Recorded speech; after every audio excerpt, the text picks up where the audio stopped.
In today's video, I'm going to teach you how to create a dashboard in Smartsheet. We're going to walk through the very first steps you need to get a brand new dashboard up and running. Even though this is a short process, I'll explain what's happening at each stage so you understand not just what to click, but why you're clicking it. Start by opening Smartsheet and signing into your account. Once you're in, look over to the left-hand side of your screen. You'll see a vertical sidebar with different options such as Home, Browse, and so on.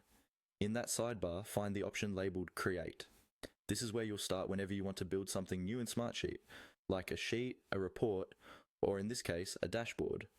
Go ahead and click on Create. When you do, Smartsheet will open a panel or window that shows you different types of items you can create. Take a moment to look at these options so you're familiar with them. But for now, focus on the one labeled Dashboard. Click on Dashboard.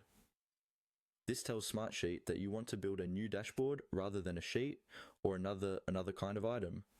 After you select it, Smartsheet will begin the setup flow for a new dashboard. Depending on your view, you might see options for templates or a blank dashboard, but the key thing you're looking for is the button that lets you actually begin. On the screen that appears, you should see a button labeled Get Started. This is your confirmation that you're in the right place to create a new dashboard. Go ahead and click Get Started. Once you click that, Smartsheet will create a new empty dashboard for you. From here, you'll be able to start adding widgets, charts, reports, and other elements to display your data.